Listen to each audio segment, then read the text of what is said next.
How can I help? Get me a stick, a little piece of wood, anything.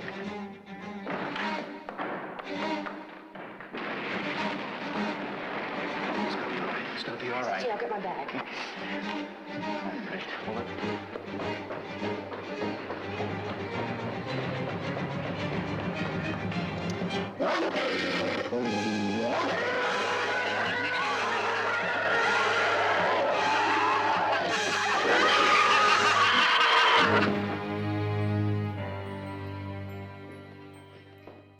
What do the writer of the world's most popular movie about bears, TIE fighter noises, and haunted houses all have in common?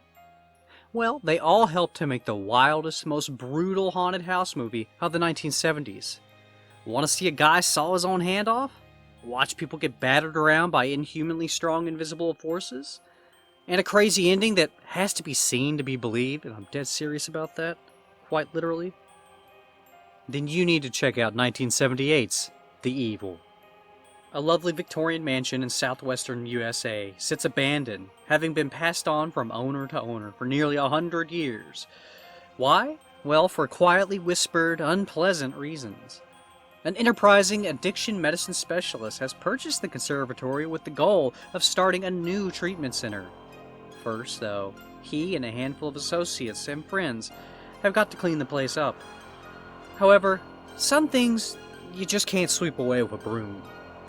Things like the property's surprising amount of evil statues, or the propensity for people to go missing once they step inside the mansion, and the plethora of legends regarding the site where the mansion sits as a place where the living don't go, and devils lurk.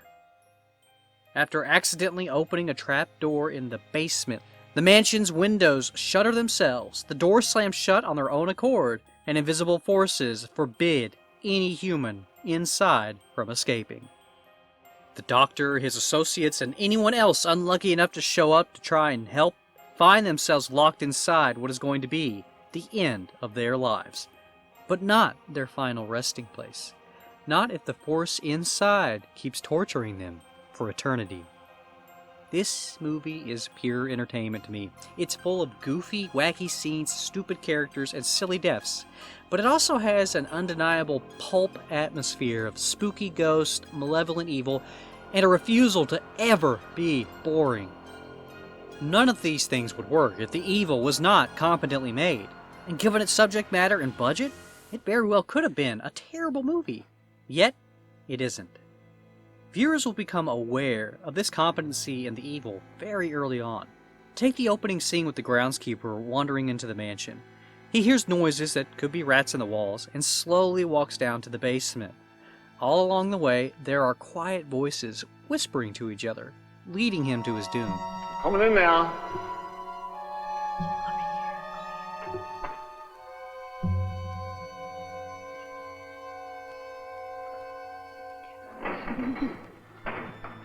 It's such a simple effect, but it works so well.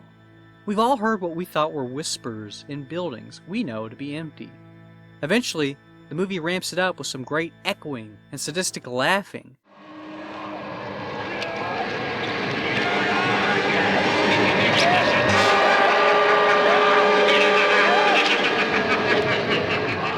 I really enjoyed this. It demonstrates a savvy filmmaker who knows you need to keep your movie interesting, and it's a cheap, effective way to keep that interest going and make it quite spooky. Also, something I really like in this movie is the ghostly visage that appears to the inhabitants of the house throughout the movie. This may be the evil force causing harm, or it could be something else. I found its presence visually fascinating, and what it ends up being was satisfyingly creepy, and a great bit of that pulp story building I mentioned that makes this movie atypical to your standard ghost story, and more in line with something from people like H.P. Lovecraft or Byron, the Gothic horrors. Equally simplistic and yet effective are the movie's invisible forces, which memorably pull actors across the ground quite violently, toss tables in midair, and harass any human they creep up on. This was clearly done with invisible wiring, but it's not visible, even in the Blu-ray levels of definition that come with the newer releases. I wager this movie would creep out even modern viewers, because you literally can't dismiss what you're seeing by saying, that's done with wires. The scenes with this effect are also pretty brutal and honestly probably wouldn't be done today for the subject matter that they have. The movie also deserves credit for including the idea of using science to combat the paranormal, and this was well before Ghostbusters. One of the characters is a parapsychologist or paraphysicist of sorts, I guess. He comes up with an entertaining idea of how they can use science to escape the mansion. I will say that the Evil wasn't the first to show something like this. That was likely done most famously in Matheson's The Legend of Hell House and that film adaptation. Still, it's great that a B-movie was able to include such attention to variety in such a fresh idea. Yes, The Evil is definitely more of a B-movie than any other letter of the alphabet. Not a Z movie by any means. There's a dog that, for whatever reason, was dubbed with TIE fighter noises. It's really funny. Leading to some hilarious scenes. Characters have stupid ideas, and they have even stupider deaths. But it's all part of the charm of the movie, as it takes you on a wild ride, at least for me. Upon my second viewing of The Evil, knowing what ends up happening, I did notice the movie repeatedly bonks you over the head with hints about what is actually going on at the house. Even then, you probably won't expect how they do the ending, even if you think you've guessed it, which is carried by a striking presentation and great acting. It's truly memorable, and it's probably, of course, what this movie is remembered for the most. I've already said too much about it, but I don't want to spoil it, but it does have a heavy Twilight Zone vibe. And it's no surprise that co-writer and director Gus Triankas went on to direct some of the Twilight Zone episodes in the 1980s. You'll have to make your own mind up if the movie is worthwhile, though. Many found it stupid. I found it fun, different, and enterprisingly original. Lastly, every great haunted house movie needs a house, and the Montezuma Castle, where the movie is set, is a certainly memorable manse. I was surprised to find out it sits just outside of Las Vegas, New Mexico. Yeah, apparently there's two of those. It's not the one you're thinking of. The mansion is 400 rooms big, and apparently was the first building in the southwestern U.S. to have electricity. It also burned down within a few years of its own construction. And then it burnt down again after they rebuilt it. So I guess the Curse of the Evil was based in truth?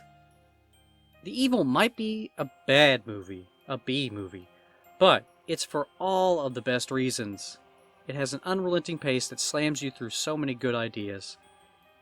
Most of them are better than others. It's totally understanding of the film magic needed to make a good ghost story come to unlife on the screen. It features competent acting, inventiveness again, and its ability to shock with the unexpected. All guarantee, I think, that The Evil has a place on a street filled with the most wicked haunted houses in film. I give The Evil 5 out of 5 totally normal devil statues sitting right outside the front door of your absolutely not evil mansion. If New York has the corner penthouse of Spook Central, then this place is The Evil's summer home. All of these things are designed to frighten a monkey.